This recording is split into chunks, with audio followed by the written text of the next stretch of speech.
The positive sciences are in truth rooted in metaphysics and occultism, the hidden sciences. This was the path of the great luminaries. To understand the physical world, the mere advancement of technology is insufficient. One must grasp the fundamental laws at the very core of existence, just as Aristotle once did. As depicted in the School of Athens, in the famous gestures of Plato and Aristotle, one hand points toward the heavens while the other moves toward the earth. This is because true knowledge is drawn from the metaphysical realm, the unconscious, and brought down into the physical world. The sages of old inhabited both the physical and metaphysical dimensions simultaneously. Death is not an end, but merely a transformation, a process of spiritual ascension. The philosophy of quantum physics reminds us that while we dwell in a material world, our existence is inherently non-material. Remember, knowledge belongs to both the physical and metaphysical realms, and we do not experience these two worlds after death, but at this very moment, in the now. True mastery lies in discovering our other bodies that exist beyond the physical frame. Let us examine this hierarchy, moving from the nearest to the furthest reaches of being. The unconscious mind reigns supreme over the world of matter. The mind is indeed a faithful servant, yet if left ungoverned, it may lead one into infirmity. The most effective way to master it is through self-hypnosis meditation. Through this practice, the mind enters the alpha frequency, acting from the fourth dimension, the astral plane. It brings creation into physical reality. The future is our own creation. I speak here of a divine understanding, moving outward from the divine itself. And time, in fact, has a cyclical structure. In physics, energy is defined as the ability to do work. Individuals who can manipulate energies with their bodies can acquire sanctioning power. Richard Feynman was awarded the Nobel Prize in Physics in 1965 for his discovery of virtual photons, which, despite being light, are not visible. Every human being has an energy body, or aura, surrounding their physical body. Tachyons interact faster than the speed of light and influence the physical world. They essentially create order. The universe in quantum physics, the physical world we inhabit, is multi-dimensional, and what is called time is actually the fourth dimension. The existence of tachyons enables extrasensory perception, ESP. This contradicts the principle of causality in positive science, and these interactions cannot be measured with today's technological instruments. Yet as one discovers psychic properties and their metaphysical experiences increase, this knowledge becomes self-evident. Positive sciences are insufficient here. Science is not only comprised of positive sciences. Studying the history of the occult world reveals the immense importance of the occult sciences and alchemy. Even Sir Isaac Newton devoted his life to alchemy. The relationship between scholarship and wisdom remains a contentious subject in the philosophy of science. The objective of scholarship is to attain precise, quantifiable knowledge. This constitutes modern science, reproducible, measurable, and absolute. However, one must inquire, is this knowledge founded upon the semblance of things, or does it penetrate to their very essence? Scientists attempt to achieve this knowledge by employing scientific methods to understand both nature and society. Conversely, the concept of wisdom introduces a different perspective on knowledge. This might appear as a paradox, yet wisdom is regarded as a superior concept when compared to scholarship. Who, then, are the scholars in the modern world? A sociologist, a chemist, a physicist, a psychologist, a biologist, a psychiatrist, and, crucially, the individuals I have mentioned are typically left-brained. Forgive my generalizations for now. Who, then, are the sages? A dervish, an arif, Gnostic, an alim, scholar of divinity, a medium, a prophet, and indeed, Carl Gustav Jung grounded metaphysics in even rational intellect within the Red Book. Esotericism is paramount. Newton and Nikola Tesla dedicated their lives to the occult sciences, alchemy, and magic. Kabbalah and Theosophy are also significant, as is Gnosticism, paganism too, and spiritualism. Now I will tell you about the 3 types of ignorance. There are also 3 types of knowledge.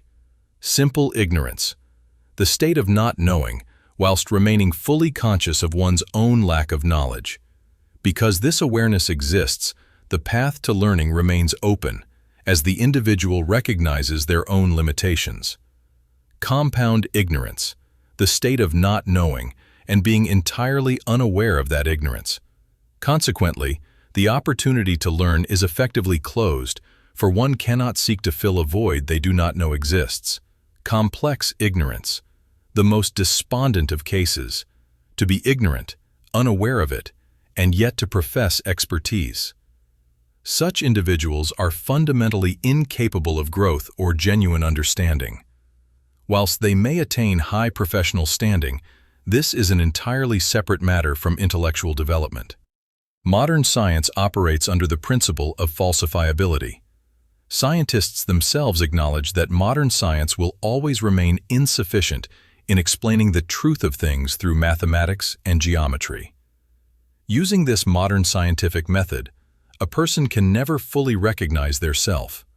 They cannot penetrate their own reality, just as they cannot penetrate the reality of objects, a pursuit which they often deem unnecessary. The Gnostic understands. The arif perceives the truth of things through initiatory meditation. Scholars attain this knowledge through reading, but the arifs would live it, embodying the experience. They lived simultaneously on the horizon of physics and metaphysics, a mystical life. There is no death. In fact, there is only transformation and evolution. Rumi, Mevlana, Yunus Emre, and René Guénon are important figures. In the following chapters, I will share direct, practical information for daily life. In Sufism, there are layers of knowledge as well as layers of the soul, such as certainty of knowledge, ilm al-yaqeen, certainty of sight, ayn al-yaqeen, and certainty of truth, haq al-yaqeen. Insufficient research has been done on what Freemasonry may have borrowed from Sufism. The Arabic saying, "Men araf nafsa, faqad araf rabba, man arafa nafsahu, faqad arafa rabbahu," means, he who knows his self knows his Lord. Self-knowledge has its own esoteric languages.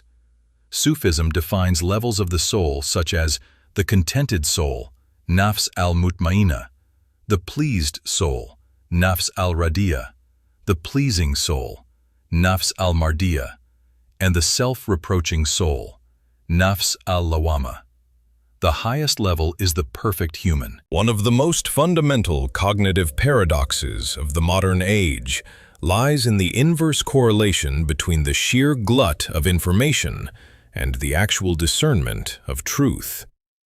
What we might conceptualize as pseudo-erudition, the state of being a malumat furush, is a condition where the individual possesses a vast array of fragmented data, yet remains incapable of situating this data within a meaningful synthesis, historical depth, or philosophical framework.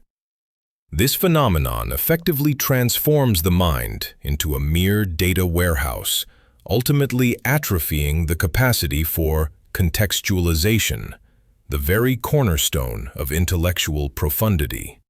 Intellectual context is the ability to grasp not only the essence of a thought, but also why and how it emerged, the power dynamics that shaped it, and its precise locus within the heritage of humanity. The inaugural step of any intellectual transformation is the radical questioning of extant knowledge and the methodologies of its acquisition. In this regard, Imam al-Ghazali's seminal work, The Deliverance from Error, Al-Munqidh min al-Dalal, stands as one of the earliest and most formidable paradigms of the quest for authentic knowledge, the very antidote to pseudo-erudition. Al-Ghazali famously abdicated his prestigious professorship at the Nizamiya Madrasa in Baghdad, then the pinnacle of academic standing, precisely because he had begun to doubt the certainty of the knowledge he possessed. This crisis was not merely a matter of personal unrest, it was a profound epistemological reckoning regarding the very foundations of knowledge itself. Having faith is not merely believing in God. Belief is a stage to be transcended. Faith is trusting the insights that come through our psychic abilities, such as clairvoyance and clairaudience, forms of mystical and metaphysical experience. Metaphysics is of paramount importance, urgent, and sublime. This is because if we undertake a scientific classification, that is, if we rank the sciences in order of significance, metaphysics is the first thing that must be learned. It is deductive. It is universal, absolutely universal. I want to share a very brief anecdote, a short story that took place between Ibn al-Arabi and Ibn Rushd. Ibn al-Arabi was asked what it was like to meet Ibn Rushd. Arabi replied, "He read what I had experienced." Then Ibn Rushd was asked what it was like to meet Ibn al-Arabi. Ibn Rushd replied, "He had experienced what I had read." I hope I have managed to explain this. That is, it is necessary to provide real, concrete examples from everyday life. This is because some people live abstract things concretely, and in metaphysical matters, to have is one thing, but to be is quite another. People want to have, they do not want to be, because being is not for everyone. It requires labor, it requires pain, it requires experience, it requires time, it requires willpower, it requires patience. Layers of structures exist around the human body like a cocoon. Each body is intertwined. The physical body is the coarsest. Closest to it is the etheric body, which is the healing body associated with health. The next higher dimensional body is the astral consciousness. It belongs to the astral dimension. Above that is the mental dimension, which also has its own consciousness. The Book of the Sacred Magic of Abramelon the Mage is an influential manuscript that surfaced in the 18th century through a French translation, subsequently garnering profound interest within the occult world. It is believed to have been penned by a 15th century German Jew named Abraham of Worms. The text serves as a legacy for his son, Lamech, chronicling Abraham's odyssey toward attaining holy wisdom and the secrets of sacred magic. Dissatisfied with the initial Kabbalistic teachings received from his father, Abraham embarked on a quest for deeper esoteric knowledge. This journey initially led him to Rabbi Moses of Mayence. However, he found Moses's teachings unfulfilling, as they appeared rooted in superstition rather than genuine spiritual mastery. Following a brief period in Constantinople with a young companion named Samuel, who unfortunately perished during their travels, Abraham eventually reached the town of Arachi in Egypt. It was here that he encountered the sage Abramelon. Abramelon initiated Abraham into the profound mysteries of sacred magic. Central to this doctrine is the mastery over both celestial and infernal spirits. Through their cooperation, the practitioner may achieve extraordinary feats, extending even into the realms of physics, mathematics, and groundbreaking inventions. This is not a purely external phenomenon. Rather, it represents a symbiotic collaboration between the magician and these forces. The essence of Abramelon's philosophy can be distilled into the following principles. Man stands as the balancing point between angels and demons. While celestial spirits possess inherent superiority, infernal entities are bound by spiritual law to serve the virtuous mage as a form of restitution. Only through an indomitable will and a purified spirit can one truly govern these darker forces and command their obedience. The manuscript offers stern warnings for the aspiring initiate. A profound reverence for the divine and purity of intent are non-negotiable prerequisites. Every practice must serve the greater good. Should this sacred magic be subverted for malevolent ends, the practitioner risks severe peril, potentially leading to spiritual ruin, physical suffering, or even death. This path demands absolute patience, perseverance, and ironclad resolve, distinguishing between what is traditionally known as white magic and black magic. Symbolism, sigils, and rigorous meditative practices play a pivotal role in the invocation and subjugation of spirits. Within the occult sciences, certain seminal works are more valuable than 100 lesser volumes combined. I shall be providing a more technical and detailed analysis of this profound manuscript on my YouTube channel. Given the sensitivity and the significant weight of this knowledge, it must be approached with the utmost precision to ensure absolute protection from its inherent dangers. Socrates, circa 469 to 399 BC, was an Athenian philosopher who left behind no written works. His thoughts reached us primarily through the writings of his pupil, Plato. Plato, circa 427 to 347 BC, in turn founded the Academy in Athens and transformed philosophy into a systematic metaphysical framework. In 367 BC, a 17-year-old Aristotle entered Plato's academy, remaining there for nearly 2 decades. However, following Plato's death, he gradually drifted away from his mentor's theory of forms to carve his own intellectual path. As Werner Jaeger famously observed, Aristotle's departure was not an act of rebellion, but rather the necessary consequence of bringing philosophy down from the heavens to the earth. In contrast to Plato's world of immutable forms, Aristotle believed that studying a changing yet orderly nature would bring us closer to the truth. Thus, without outright rejecting metaphysics, he placed it at the service of science. This divergence is not merely a disagreement between two thinkers. It is a profound intellectual fault line that has determined the direction of human thought, the fate of science, and the place of societies on the stage of history. History is often told through wars, kings, and revolutions. Yet the true turning points in human destiny lie in which philosophy, which belief system, or rather, which foundational approach we place at the center of our lives. The two great philosophical veins that emerged in ancient Greece, the Socratic-Platonic line and the Aristotelian line, have shaped not only philosophy, but science, politics, art, and the very trajectory of civilization. Over millennia, these two paths have yielded different fruits across various geographies, one giving rise to theology, astrology, and metaphysics, the other fathering science, realism, and the modern world. For Socrates and Plato, who systematized these ideas, truth exists outside and above the human experience. Everything we perceive in this world is flawed, fleeting, and incomplete. Reality resides in an immutable, absolute, and transcendent order, the world of ideas. As clearly seen in Plato's Republic and Timaeus, the world perceived through the senses is unreliable. Wisdom is only possible by looking beyond this realm. This perspective naturally laid the foundations of theology, directing humanity to seek the meaning of the universe in a divine order rather than in nature.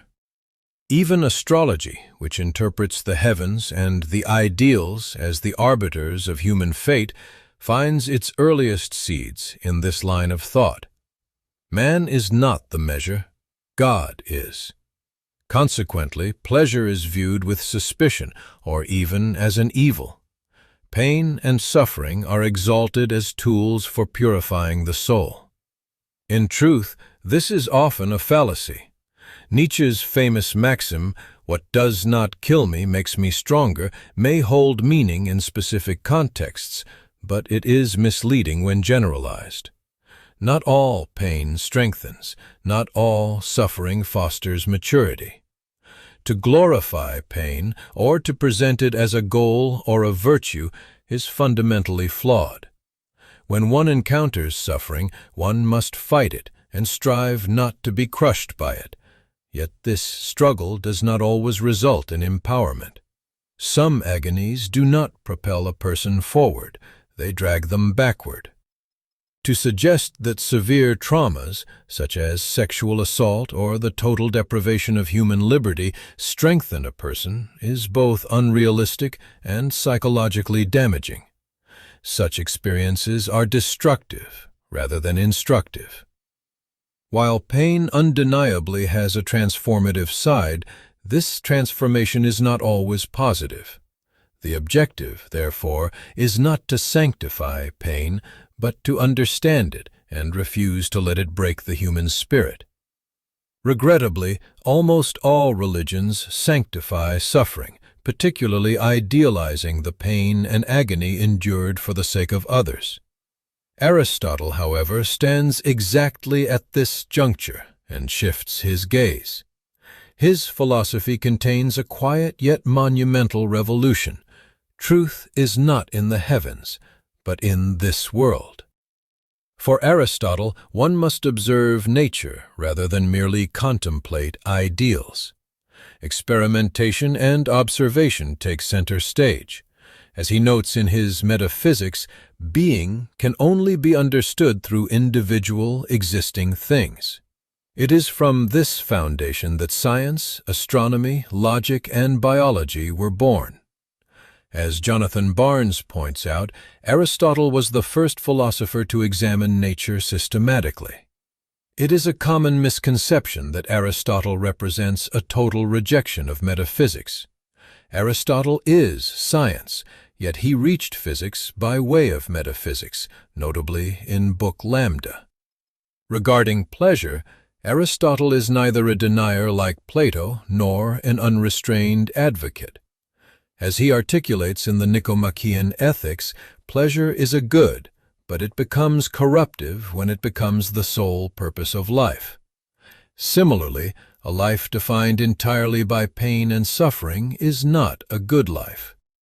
Virtue lies in the golden mean, the balance between extremes. My advice to you is this. Whenever you find yourself at an intellectual impasse, remember the Aristotelian logic of both and. Fate both exists and does not exist. Free will both exists and does not exist. Reincarnation both exists and does not exist. Human consciousness belongs both to the physical and the metaphysical realms. These two dimensions are intertwined. In theosophical literature, the astral plane is the precursor to our physical world. Creation must first manifest in the astral. Practices such as meditation were the secrets of the sages, by which I mean the art of vocal self-suggestion. Among the philosophers of the Enlightenment, Immanuel Kant possesses the clearest, most lucid, and most logical mind. His ideas remain among the most consistent in history. Known as one of the greatest metaphysicians of all time, his 1781 work, The Critique of Pure Reason, created a Copernican revolution in the history of thought. His essay, What is Enlightenment?, is a work that modern man must carefully analyze and comprehend. Science is organized knowledge. Wisdom is organized life. In youth, the days are short and the ways are long. In old age, the days are long and the ways are short. Please make sure to subscribe and ring that bell so you never miss an upload. And if you'd like to go the extra mile in supporting the channel, the join button is now live. Would you care to consider a 1-month sponsorship to enhance my operational efficiency? Your contribution is of paramount importance, as it enables the production of significantly higher quality content for your viewing pleasure. A modest gesture of $10 via the link in the profile is all that is required to sustain my systems. If you would like to find out more about our bespoke meditation and hypnotherapy sessions, please do get in touch for a consultation. We create personalized affirmation meditations tailored specifically to you.